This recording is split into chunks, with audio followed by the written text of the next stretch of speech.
যোৰহাটত অনুষ্ঠিত হ'ব জুবিন গাৰ্গৰ 13 দিনীয়া মাংগলিক কাৰ্যসূচী।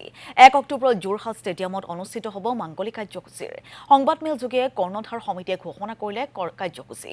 চৰকাৰ আৰু যোৰহাট প্ৰশাসনৰ সহযোগত অনুষ্ঠিত হ'ব ৰাজহুৱা শ্ৰদ্ধাঞ্জলি অনুষ্ঠানৰ।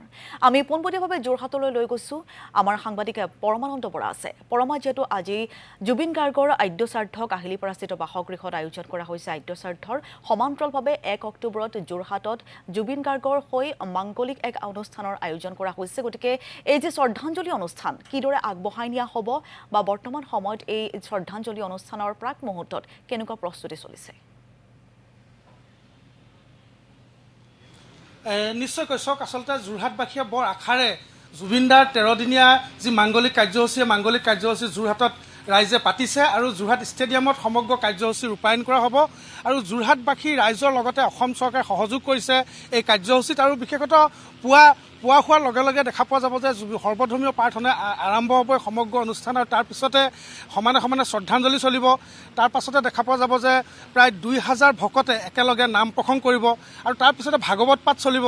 ভাগৱত পাঠৰ পিছত কেইবা হাজাৰ যি গায়ন বায়নৰ দল আছে, সেই গায়ন বায়ন দলে তেওঁলোকে গায়ন বায়ন পৰিৱেশন কৰিব। তাৰ সমানে সমানে দিহানাম, থিয় নাম, বিভিন্ন ধৰণৰ অনুষ্ঠান আচলতে 13 দিনীয়া মাংগলিক কাৰ্যসূচী ৰখা হৈছে। আৰু যোৰহাট যি ষ্টেডিয়াম আছে সেই ষ্টেডিয়ামত দিনে নিশাই ইয়াৰ আয়োজনৰ প্ৰস্তুতি চলিছে। আৰু এই মুহূৰ্তত মোৰ সামগ্ৰিক ভিডিঅ' জাৰ্নেলিষ্ট পৰাগে দেখুৱাইছে যে কেনেধৰণে যোৰহাট ষ্টেডিয়ামত দিনে নিশাই এই সমগ্ৰ ব্যৱস্থা যাতে যোৰহাটীয়া ৰাইজে যাতে এই 13 দিনীয়া মাংগলিক কাৰ্যসূচী জুবিনদাৰ যিহেতু অস্থি ইয়াত থাকিব, সেই অস্থিত যাতে শ্ৰদ্ধাঞ্জলি জনাব পাৰে। যি হাজাৰ হাজাৰ যি জুবিনদাৰ অনুৰাগী আহিব তেওঁলোকে যাতে কোনো অসুবিধা নাপায় তাৰ বাবে দৃষ্টি ৰাখিছে। আৰু বিশেষতঃ যোৰহাট জিলা প্ৰশাসন লগতে কেইবাজনো মন্ত্ৰী, যোৰহাটৰ বিধায়ক অহৰ্নিশে এই সমগ্ৰ তেওঁলোকে দৃষ্টি নিক্ষেপ কৰিছে।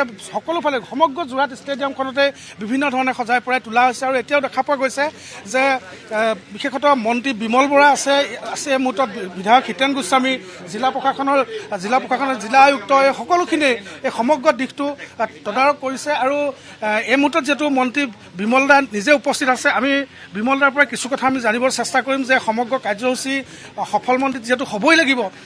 বিমল দা, খুব মাজত মাত্ৰ এটা দিন আৰু আজি আদ্যশ্ৰাদ্ধ চলি আছে আৰু সমানে সমানে যোৰহাটবাসীয়ে বৰ আশাৰে 13 দিনীয়া মাংগলিক কাৰ্যসূচী যোৰহাটত অনুষ্ঠিত কৰিছে। কিমান আয়োজন হৈছেগৈ আৰু কিমান বাকী আছে?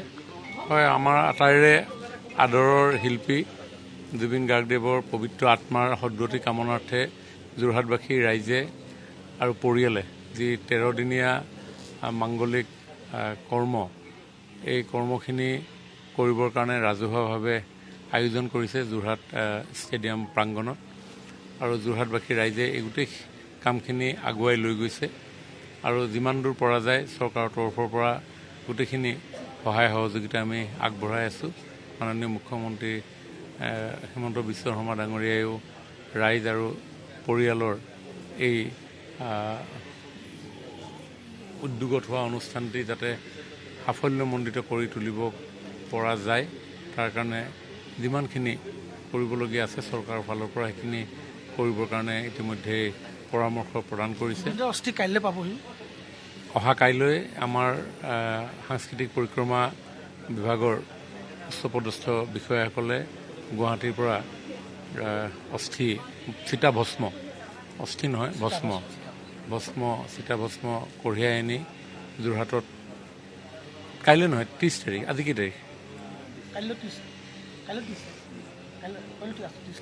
কাইলৈতো হয়, কাইলৈ 30 তাৰিখে কঢ়িয়াই আনিব যোৰহাটত। আৰু 1 তাৰিখৰ দিনা ৰাজহুৱাভাৱে তেখেতক শ্ৰদ্ধাঞ্জলি জনোৱাৰ যি আয়োজন কৰা হৈছে তাতে সকলোৱে জুবিনদাৰ প্ৰতি আমি সেই চিতাভস্মত আমাৰ শ্ৰদ্ধাৰ্ঘ্য আমি অৰ্পণ কৰিব পাৰিম।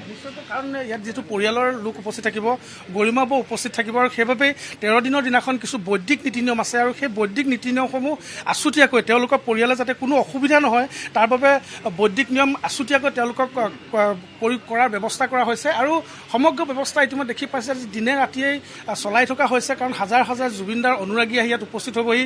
জুবিনদাৰ যি চিতাভস্ম থাকিব সেই চিতাভস্মত যাতে সেৱা ল'ব পাৰে, চিতাভস্ম যাতে স্পৰ্শ কৰি জুবিনদাক অনুভৱ কৰিব পাৰে তাৰ বাবে সমগ্ৰ ব্যৱস্থা কৰা হৈছে আৰু যাতে কোনো ধৰণৰ অসুবিধা নহয় যিহেতু যোৰহতীয়া ৰাইজে এখন ৰাজহুৱা মিটিং পাতি 48জনীয়া এখন কৰ্ণধাৰ সমিতি কৰি দিছে আৰু কৰ্ণধাৰ সমিতিয়ে সমগ্ৰ দিশ চোৱা চিতা কৰিছে ৰাইজৰ ফালৰ পৰা আৰু বিশেষতঃ যোৰহাটৰ ৰাইজৰ হৈ অভিভাৱক হিচাপে খিতেন গোস্বামী আছে মই অকণমান পাতিব বিচাৰিম দাদা যিহেতু কাইলৈ মাজত মাত্ৰ এটা দিন হাজাৰ হাজাৰ জুবিন অনুৰাগী আহিবলৈ ইতিমধ্যে চিন্তা চৰ্চা কৰিছে আৰু আহি ষ্টেডিয়াম ভৰি পৰিব কি ক'ব যোৰহাটৰ বিধায়ক হিচাপে যোৰহাটৰ ৰাইজৰ প্ৰতিনিধি হিচাপে মই সকলোকে আদৰণি জনাম অসমৰ বিভিন্ন প্ৰান্তৰ পৰা হওক বা বাহিৰৰ পৰাও যদি কোনোবা আহে আমি খুব সুখী হ'ম যোৰহাটৰ ৰাইজৰ এটা অকণমান হ'লেও অভিমান আছিল যে কিন্তু সেই অভিমানটো মাননীয় মুখ্যমন্ত্ৰীয়ে দূৰ কৰিছে আৰু আমি আশাবাদী যে পৰহিলে যিটো অনুষ্ঠান হ'ব ভগৱানৰ কৃপাত আমি খুব সুকলমে ইয়াত পাৰ কৰিবলৈ সক্ষম হ'ম যোৰহাটৰ প্ৰতিজন ব্যক্তি বিভিন্ন ধৰণৰ চৰকাৰী বেচৰকাৰী যিয়ে নহওক তেওঁলোকে নিজে ভলণ্টিয়াৰলি ইয়াত কাম কৰি আছে মই তেওঁলোকক মোৰ ফালৰ পৰা তেওঁলোকক বিশেষকৈ কৃতজ্ঞতা জনাইছোঁ কাৰণ অকল চৰকাৰী প্ৰচেছত কামবিলাক নহয় চৰকাৰ আৰু বেচৰকাৰ দুয়োটা মিলি পেলাই আমি কাম কৰিব লাগিব আৰু যোৰহাটত সেইটো হৈছে আৰু আমি এতিয়া বৰ্তমান আমি পৰহিলে প্ৰথমতে আমাৰ ইয়াত কেইবাটাও অনুষ্ঠান আছে আমি বিশেষকৈ আমি নাম প্ৰসংগ ইয়াত কৰিম সৰ্বধৰ্ম প্ৰাৰ্থনাও হ'ব ইয়াৰ উপৰি ইয়াত আমাৰ পুষ্পাঞ্জলি দিয়াৰ এটা বিশেষ প্ৰচেষ্টা থাকিব আৰু বাকীখিনি আমাৰ ছিনিয়ৰ চিটিজেনখিনি ইয়াত বহাৰ কাৰণে ব্যৱস্থা কৰা হ'ব আৰু জুবিন গাৰ্গৰ পৰিয়ালে যিখিনি তেওঁলোকৰ মাংগলিক কাম কৰিবলৈ আছে সেইখিনি কৰাৰ কাৰণে এটা প্ৰক্ৰিয়াকৈ ব্যৱস্থা কৰা হৈছে আমি আশা কৰিম যে খুব ভালদৰে সকলোৰে সহযোগত এই কামটো সম্পূৰ্ণ হ'ব হয় নিশ্চিতভাৱে যোৰহাটবাসী এইদৰে সাজু হৈছে যিহেতু 1 অক্টোবৰত জুবিন গাৰ্গৰ 13দিনীয়া মাংগলিক কাৰ্যসূচী যোৰহাট ষ্টেডিয়ামত আয়োজন কৰা হৈছে গতিকে মাংগলিক কাৰ্যসূচীৰ প্ৰাক মুহূৰ্তত যোৰহাট ষ্টেডিয়ামো এইদৰে সাজু কৰি তোলা হৈছে